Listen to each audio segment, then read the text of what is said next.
जब से चुनाव हुआ है और जब से बीजेपी ने सत्ता का स्वाद चखा है, तो एक तरफ खुशी एक तरफ गम वाला संदेश पूरे देश में गूंज रहा है। बीजेपी खुश है तो टीएमसी में भूचाल, और जो बंगाल की राजनीति में इस वक्त हो रहा है उसने सिर्फ ममता बनर्जी की तृणमूल कांग्रेस को ही नहीं बल्कि पूरे देश की राजनीति को चौंका दिया।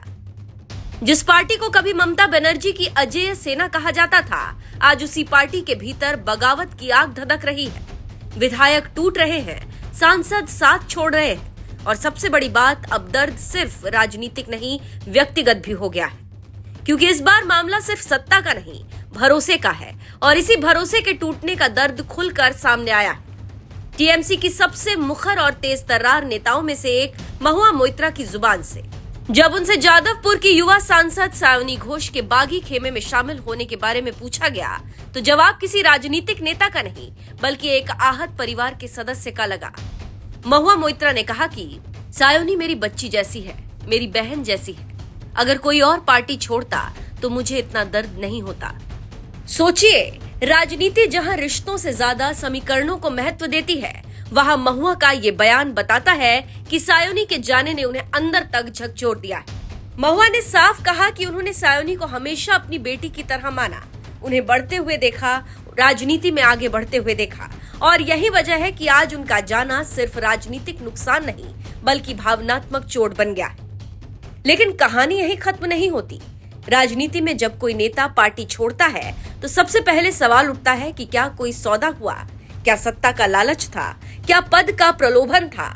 लेकिन महुआ मोइत्रा ने सायोनी घोष के लिए ऐसी तमाम अटकलों को खारिज कर दिया और कहा कि मैं गारंटी के साथ कह सकती हूँ कि वो कोई बेवफा इंसान नहीं है, उसे पैसों में कोई दिलचस्पी नहीं, वो बहुत सादा जीवन जीती हैं और लगातार काम करती रहती हैं। यानी महुआ के मुताबिक सायोनी का फैसला लालच या अवसरवादिता से प्रेरित नहीं है। फिर सवाल उठता है कि आखिर वजह क्या है। जानकारों का कहना है कि महुआ जिधर इशारा कर रही थी वो है डर।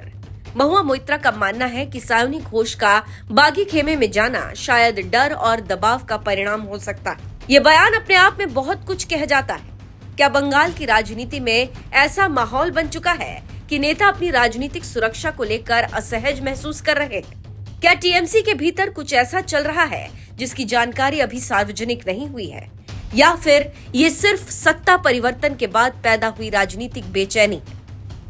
इन सवालों के जवाब आने वाले दिनों में मिलेंगे, लेकिन फिलहाल इतना तय है कि महुआ ने सायोनी के लिए नाराजगी से ज्यादा चिंता जताई है।